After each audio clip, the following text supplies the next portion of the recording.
What's going on, family? Key and Will in the building. Welcome to Key and Will's podcast, The More You Know. The more you know. Welcome back, you guys. Listen, we got an amazing episode. We have the one and only Micole Sudduth. Welcome to The More You Know podcast, Micole. Welcome. Thank you. Thank you so much for joining us. We appreciate you coming here today. We appreciate you taking the time. We know you're super, super busy. So y'all don't know, Micole is an international mortgage lender. Yes. She's been on Channel 2. She's been on all the channels in Atlanta. She's been on every podcast in Atlanta. And she is amazing. Been in the business how long?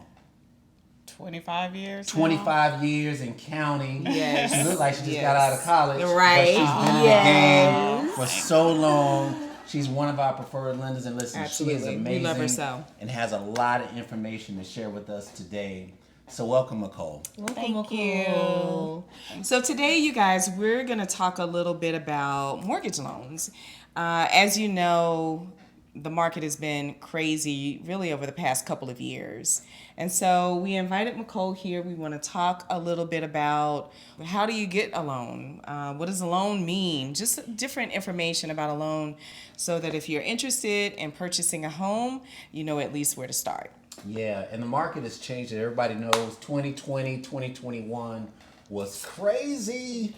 And now we're here in 2022. The market is starting to level out a little bit, and interest rates have gone up a little bit. But Micole's going to sort of give us the ins and outs and lets us know how things are really working. But before we get into that, just tell us, how did you get into lending? Like how did you even get into this business? It was actually by accident.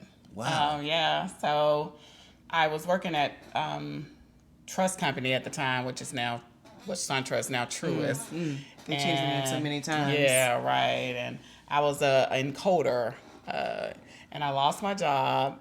And back then, it was really big to go into the temporary agencies to get assigned new jobs. Mm-hmm. And so they assigned me to Home Bank, which is a very popular mortgage company back in the day. And I went there to be a post closer, which is what is on the back end of the mortgage process after everything closes. Okay. They're the ones that finds any discrepancies, errors, and all of that. So I started there, did a good job, and they hired me permanently. Yeah. And then I went into being a loan processor. Okay. And then I did loan processing, moved around different mortgage companies. That's pretty common. Yep. And then same way they treat our loans. Yeah. True. Yeah. And so then from that point, one of the loan officers that I processed for really liked me, and she asked me to be her loan officer assistant. And that point, I became a loan officer assistant, and a lot of the customers thought I was the loan officer because I ask questions. I want to learn. I don't want to just check the box. Right. I want to learn why I'm doing what I'm doing. Mm-hmm. And so after that, there was a new construction opportunity with a builder. Mm-hmm. And so they needed they were opening their own mortgage company under there. I was at Wells Fargo at the time, and they asked me to be the loan officer, and I got into it from there, and the rest is history. The rest is history. The rest is history. So what I love about that, Nicole, is the fact that you have basically gone through the ranks. Like you hadn't just jumped into where you are now. You know the genesis process of to get to from the back to the front. Back to the front of the process. So you're definitely a veteran. That's for sure.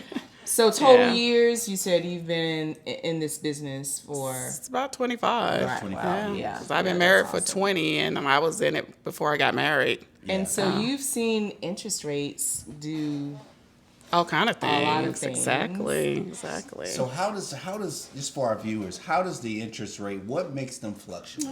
Like how do they go from 2.5 to now, which is what they kind of were during COVID. 2020. What drives that? Inflation. Inflation. Yeah, good old inflation. Okay. Yeah. So So we were looking at interest rates during 2020 when COVID hit. You guys was probably I saw it. I saw 1.9. Yeah, 2% was 2%. Yeah. You know, 2.5. They were phenomenal. Yeah. Fast forward, we're 2022. Where are we right now? We're mid fives. We're 5.5 is Yeah. about the average. Did I hear yesterday or last night Yeah. that mortgage interest rates did lower just a tad? Well, actually, the Fed raised the rate, but Okay. that doesn't necessarily by 0.75%. But that doesn't necessarily mean that the mortgage rates will be, Affected. percentage for percentage, Oh, right? gotcha. Okay. Yeah. So mortgage. Let's be clear for the people. Mortgage interest rates, and when the feds raise interest rates, that's not necessarily the same thing, or is it? They do affect each other. So affect when each other. so the rates will rise, but that doesn't mean they will rise by 3/4 of a rate. Okay. I mean, 3/4 of a percentage point. I'm sorry. Exactly. Okay. It's Okay. not dollar for dollar, Okay. percentage point for So percentage when we're point. listening to the news, you guys, and you hear that the feds raised interest rates, that means that the interest rates just in general Right. have risen. Definitely. But mortgage interest rates may Maybe raise impacted. a tad, but Yeah. not Right. in but not- totality the same. exactly. Okay. And I believe that, mortgages are, real estate is one of those assets that you are, it grows. You get equity over time. Right. And what I want to make sure our viewers know, a lot of folks get caught up with the interest rate, and it's important because it impacts your monthly expenses. So you have to be cognizant of that. But at the same time, understanding that you're purchasing an asset, Right. and a lot of us will be quick to get An investment. quick to get a 19-20% credit card. Exactly. We'll be quick to Right. do all these other things. When it comes to home ownership, we fret it. We're hesitant. So it's a half a point up, and I have Right. to. Oh, I gotta wait. But I'm going to continue renting for the next 2, 3, 4, 5 years. So I just want to be clear that it's important because you want to make sure that your finances are in check, meaning you're not paying more than you can actually afford. Right. But if you can't afford it, it's worth it. Right. It's That's worth true. it because to continue renting over and over and over for years, and we all know the rental rates are going up. Like, some are even higher than mortgages. They are. And Absolutely. it's crazy. So Yeah. interest rates are extremely important. You want to make sure you manage your expenses, but understand that real estate is an asset, and you will gain that money back over time. Absolutely. So, Nicole, I That's have a good question point. for you. If, say, I come to you and I want to get pre-qualified for a home right now, and it's a conventional loan, which we can talk about the difference between conventional and FHA in a moment, but I get a loan and my interest rate is 5.6, Okay. and I go ahead and move forward. Should I go back and refinance? Is that a good idea to try to refinance, sometime after to lower my interest rate, Or or how long should one wait Yeah. before they refinance? Is there a negative impact if they try to refinance too soon? What would be the impact of that? Well, when you refinance is not an automatic step just because you purchase. And a lot of people think that they automatically go into a purchase thinking at some point I will refinance. Okay. Now, the rule typically is if the interest rate is going to drop at least a point to a point and a half. okay, Gotcha. It has to make financial sense because you still have the same closing costs. Closing costs. They Still don't have go to pay away. closing costs, you guys, And they're rolled back into the loan this time instead of a seller paying. Yeah. Well, we didn't have sellers paying in these last couple of years, but instead of somebody else paying those closing costs, they're rolled back into your balance. So the difference in adding those costs back to the balance of your loan and your new mortgage payment is what you need to analyze as to whether it makes sense. So Yeah, Nicole, you made a good point. Yeah. I do want to put a pin in that because I think a lot of our viewers may not understand. They say, it's okay, but I'll refinance in 2 years. But there's expenses tied to refinancing. Absolutely. In the long term, it pays off. But understand, it's not just I'm just going to flip it from a 5.5 to a 2.5. There's a transaction cost that's involved in that. So we always try to inform our clients that let's look at the cost to refinance and make sure it makes financial sense. Exactly. There's a transaction cost, but like you said, if the interest rate difference between where you started and where you're going to end is significant enough, There you go. that it's going to make a huge difference for you in your monthly, expenses, then it's fine to have that upfront financial. What I typically do with people when they want to refinance is I'll show you, this is what your new payment would be. This is Okay. what your old payment would be, and then this is the amount that it's gonna cost you to do it. Yes. And you divide that up by the number of months. It may divide the amount by the difference in the payment, and it'll give you the number of months. Gotcha. If you expect to be in that property for that amount of time or longer, it makes sense. If you don't, it doesn't. Okay. Makes And sense. so, yeah.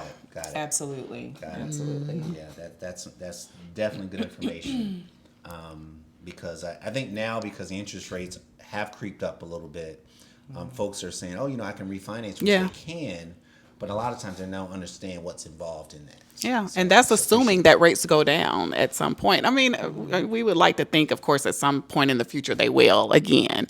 But at the same time, if you think about it, the reason why the rates did fall was we went through a pandemic, and we don't want to go through a pandemic. We don't want to go through Right. horrible situations in order for the interest rates to fall, guys. So, we have to put it all in perspective, Right. Yeah. We were selling homes when I first got in the business, they were 8-9%. Right. And people were still Yeah. buying Yeah, homes. people So, were- yeah. And I think that's the thing people kind of wonder about now. Is it a good time to buy a home? And we always say, well, if you're able to afford it, Absolutely. then you should definitely move forward Yeah. with purchasing a home. Right. I don't think you should necessarily wait for the interest rates to do anything. Which may not happen, as we Right. just Because it said. may So, not happen. And are that- you that going to was- remove that option from your That life? that was my earlier Yeah. point in regards to saying I'll wait, but in the meantime, you're throwing money away in a sense. You're paying someone else's mortgage. Yes, you are. Absolutely, you are. As opposed to paying your own. So we want to make sure that we're making wise decisions. Yeah. Absolutely. Absolutely. So let's talk about the lending process. Okay. I'm interested in purchasing a home. I come to you and I say, Micole, my credit score, I did, what's the company? Credit Karma. Credit Karma. Everybody is using Credit Karma. Yes. I did my Credit Karma credit score. My score was 570. What can you do for me? And what is your answer to that? I was waiting to see the look on your face. She started out at 570. Okay. You could have went to 640. You could have started at 640. I'm just saying. I'm You went just to saying. 570. Okay. Well, our minimum credit score with my company is 620. Okay. So my first statement would be, unfortunately, I could not finance you at this time with the 570, regardless. All right. But I will extend the opportunities for them to allow me to look at it to let me tell you what you need to do That's awesome. to improve it. Yes. And that's what That's so awesome. That's what I appreciate, because I think Absolutely. some people are afraid to not do that pre-approval process. I encourage it because it lets you know where you stand, Exactly. where you are. Yeah. And say, okay, Yeah. we've had clients that said, my credit's too bad when I can't get a house. We did a pre-approval, and they were approved for a home. Exactly. Yeah. Exactly. So sometimes you underestimate yourself. So can Yeah. we talk about these other credit agencies, Credit Karma, compared to what The lenders do or what mortgage lenders do to get you pre-approved and look at your credit? It's different than Credit Karma. It is. Right? It is. Unfortunately, Credit Karma is a consumer-driven score, and it's really there for the purpose of giving the client the courage to apply for credit. Okay. And if you think about, a lot of people say, well, it's on my credit card statement or it's on my bank statement. I mean, my banking account, they tell me what my credit score is. That's because they want you to additional services with their company. Okay. So, yeah. so the credit score is exaggerated for that purpose, and they know when they pull it, it is what it is. But it's like a gamble, It's like, hey, I'm gonna get you to apply, and hopefully, you qualify for my service. So when they go to do it for mortgages, Okay. it's not the same score. That is, we have a lender score, which is a totally different model I thought so. that a consumer is Right. not going to have access to. Yeah. Now, they do have some of the services where you can pay additional monies, not the free service, but you can pay additional monies, and that may be a little closer to the lender score. Gotcha. But a lot of people don't do that. They just use that free option, and then that's when they have that inaccurate score. So the free options are the scores even close? So if I go to a Credit Karma, or I don't want to say these. I'm not saying these agencies are bad, you guys. I'm just saying, just compared to a true mortgage lender's score and the process that they use, are they close, or Most of the time, no, they're not. And would you say about how many points in general have you seen it be off? I've seen over 100 points variance. Wow. That's huge. Yeah, more than once I've seen over 100 points variance. Really? Yeah. Oh, yeah. Yeah. So I come to you 100 points in the deficit. Correct. So I come to you, I'm ready to go. Oh, I've been to credit. I pulled on this other agency. We won't keep calling names. No. Went on this other agency, and I know my credit score is 700. Right. And then I come to you, and you're like, yeah, sorry, but. Yeah. And so Equifax, and TransUnion and Experian. And Experian are the three that you guys do look at? Correct. Okay. Mm-hmm. And we're going to use the median of the three for the determining score. Okay. So not the highest score, not the lowest And score. before we move on from this, I do want to clarify. We always recommend for our clients to get, for the pre-approval process, to get at least 3 lenders to see, because they need to get the best package for them. Well, So I'm never going to agree with that. Of but course. okay. I mean, yeah. but Do what you have but- to do. What you have Do to what do. you got to do. But that's what we recommend. I understand. Recommend always get it's like getting work at your house. I need 3 quotes. Well, that is a good question. Is it competitive? Since I brought it up, If I get an interest rate from you and I go to Wells Fargo, I won't keep calling names, but I go to another lender. Yeah. lender, and could it be different? Yeah, I mean, it is a variance. It just really depends on the customer's situation too. Profile, yeah. Yeah, and their profile. So sometimes, each lender has a specific, fulfills a specific need for a specific buyer, right? Oh, I so see. sometimes it's Yeah. not to their advantage to keep shopping. It is what it is, right? Okay. Now, you do have some situations where, you have your higher qualified buyers where they may shop around. But if you look at things, it's normally a variance of maybe 0.25% of a point between lenders. And my only thing when shopping is I'm very honest and direct and upfront. And when people know you're shopping, a lot of times they play games. Okay. So sometimes the buyer I kind of see. loses. It just you have to. But if you have your other lenders, hopefully they have the same ethic. if they do shop, let's say they do shop, how does that impact their credit score? Because individuals that are on the lower end, And they keep going. they say, you know what, I don't want to keep, to your point, right, going to multiple lenders. But if they do go to multiple lenders, how much does that impact their credit? It's only about 3 to 5 points. At the 5 being the very higher end of that. Okay. But not each lender. So if you get the credit pulled within the same credit cycle, then the bureaus look at it as one inquiry. Gotcha. And tell the people what a credit cycle means. A and credit how much time. Yeah, so a credit cycle is normally within a 30-day calendar period. Okay. So, but a lot of people say every 30 days. That's not necessarily true, because if I pull your credit at the middle of the month, you don't have 30 days. Right. You only have 2 weeks. Yeah. You see? So I tell people Okay. 2 weeks is the best estimate of time, Okay. not 30 days, because once you go into that next month, that next cycle, then it'll be considered another pull. Okay. And then that's going to hit your credit It could score. hit it again. Right. Yeah. Talk to everybody about, because credit score is just one thing that you guys look at when you're trying to qualify or get someone pre-qualified to move forward to look at a home or to purchase a home. Debt to income ratio Yeah. is another factor. Can you talk a little bit about what that means? Sure. So your debt to income ratios are your monthly gross income. So that's your income. Gross, not gross, net. not net. Not net. Gotcha. Before taxes are taken Okay. out. Taxes. Yes, before taxes.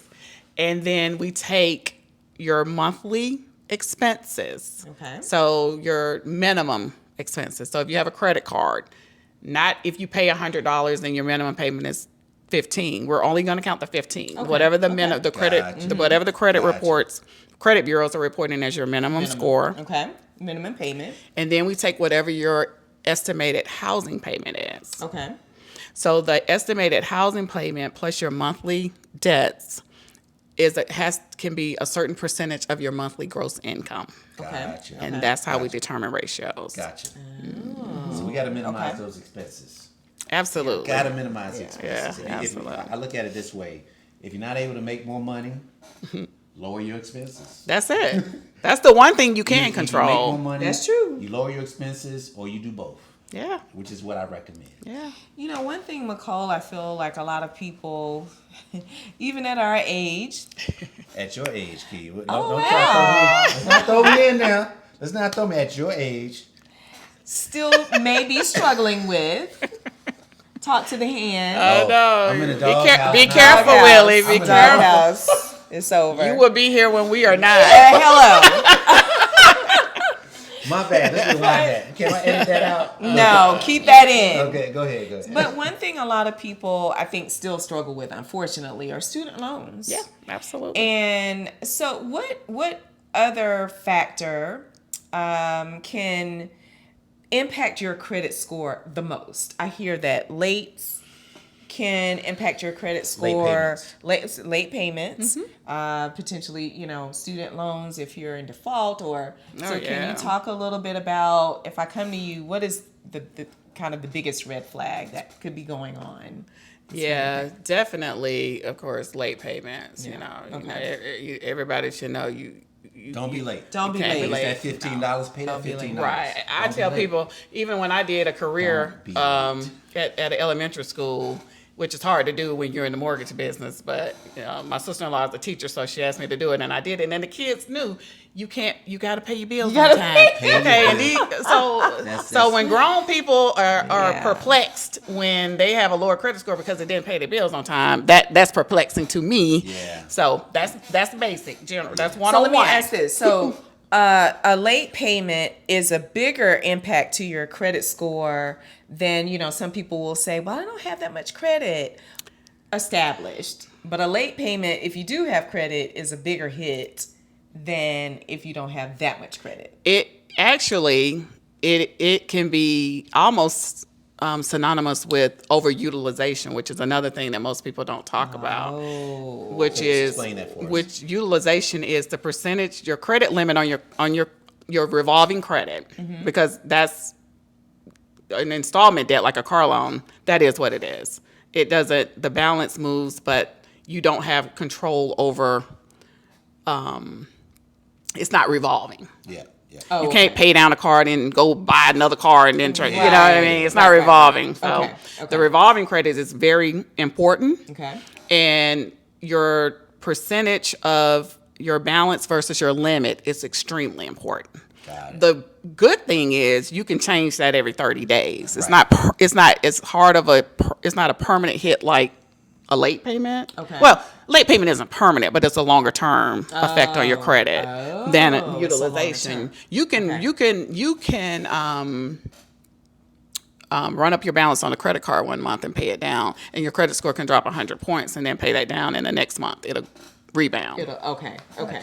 But if you're late, that rebounding It takes time. is It's no hard. rebounding. It's almost It's rebounding over time. It literally the only way to heal that is time. That's it. That's almost like when I was in college. And I was trying to party a whole lot. And my GPA, oh God, that's an understatement. Not Keisha. But my GPA started to dip. And so I think one quarter, we were on quarters at Auburn University. Hey, you. War Eagle. So I think I had Go like Gators. a Go 2.0, which took my Oh. GPA down. Yeah. It was almost impossible to get it back up. So that's kind of synonymous with what the you're late talking payment. about. Yeah. Okay. Yeah. Okay. That's a good analogy. Yeah. It was almost impossible to get back on track. This is awesome information. Absolutely. If there was one thing you could tell, let's just say your younger self, in regards to money and financing and lending, what would that be? Wow, that's a very good question. It would be more of learning to save a little bit. So, when you're younger, you don't think about the future, right? Right. Or you don't think about it as much as you do once you get over the 50 mark, right? We think about the future every Yeah. Every day I'm thinking. We are the future. I'm like, Lord. So I wish even though I didn't make as much, of course, as what I make now, even if I would have saved like $10 a month or thing, I just wish I would have started saving Much earlier Yes. than that, and that would have helped me a lot, for the future. Absolutely. As far as credit, it's not bragging, but I never had bad credit because my mom was. She's one of them. She was moms. vicious, yeah. Pay bills, She pay has bills. always been like that, so I've always been like that. So beautiful. but I do understand how you can go astray with it. It's not that I feel like I'm above that, but I'm just blessed that I didn't go through that part. Now I did overspend, but she always made it right. Right. Well, that's nice to have that. Yeah. Now, if you're in a situation where your credit is bad, mortgage lenders don't do credit repair. I want to make that clear that you can't go to a mortgage lender and say, I want to qualify for this, to purchase this home. Can you help me get my credit score better? But you can make recommendations on what to do, but you're not going to follow that through with them. Right. No, I appreciate you bringing that up because credit is a part of getting a mortgage. It's always been confused as that's the mortgage banker's responsibility to help the buyer fix their credit, but it's not. Yeah. A mortgage banker's job is to finance a mortgage. Right. So the expectation is you come ready to finance a mortgage. I'm there to discuss the terms with you, your different options, rates, but I'm not there to fix your credit, to get you prepared. You would never be able to service your clients, right? If you worked on everybody's credit. Everybody's credit, exactly. So, but I do appreciate the fact that you give the clients a heads up. Hey, this is where you're falling short. Right. Where you have a deficit. And you may want to work on that. I've always done that because if you take the time to apply, and that means you want to be a homeowner, I respect that, and I want to help anyone to achieve that goal. Yeah. And I respect you just as a person, just like I would want the same to me. I always treat people the way I want to be treated. So I'm never going to ignore you or berate you, or not even acknowledge you. Right. And unfortunately, there's a lot of lenders, if you don't meet the credit score, they're not even going to acknowledge you. Right. Wow. And I just, as a person, I couldn't do that. Right. Because it doesn't mean that it's never. No, it doesn't. Not right now. Not right now. Yeah. Mm-hmm. Yeah. So, I do have another question that more, people who have already purchased a home, and I don't know if this is something that you get into as a lender, but with the way that the market is right now, it's still somewhat of a seller's market, and it has been for the past couple of years for sure. Mm-hmm. And so a lot of people are who've purchased in the last couple of years, they're like, oh, let me sell. Yeah. Let me sell. But what people, if you guys haven't spoken to your realtor or someone who is maybe your CPA, there are consequences if you sell under that 2-year time frame, right? So I don't know if capital gains taxes is something that, we want to get into now, or just a question to make sure that people ask about before you say, yes, list my home. We want to make sure that that's something you've taken into consideration, because we've run across that here lately. So, Micole, if I want to move forward right now and, I want to purchase a home, I'm interested right now in getting my whole new life started all over again. So you're saying if you want to stop renting and you want to purchase a home, Yes. what is the process? Is that what you're trying to say, Keith? That's what I'm trying to say. Yes. What should I do? Number one, I need to call Micole Yes. or follow you on Follow Instagram. me on, you can follow me on Instagram, or you can just email me. Yes. I'm big on that for the purposes of starting the process. So what is that first step? Because a lot of folks just want to know, if I want to buy a home, what's the first step? The application. Okay. The application is the first step. So I mean, if you have questions, we can definitely have a conversation first, but the application is the foundation. Yeah, you got to get pre-approved. Yeah. So, folks call us. They'll hit us up. They'll either slide in the DM. They'll give us a call. They'll text us. I had someone, was that yesterday, I believe? Yeah. Said, hey, we just listed a home, and they Will said, and I had just listed a home. we just listed a home, and they were like, hey, can I see this home? I say, sure, but we need to talk.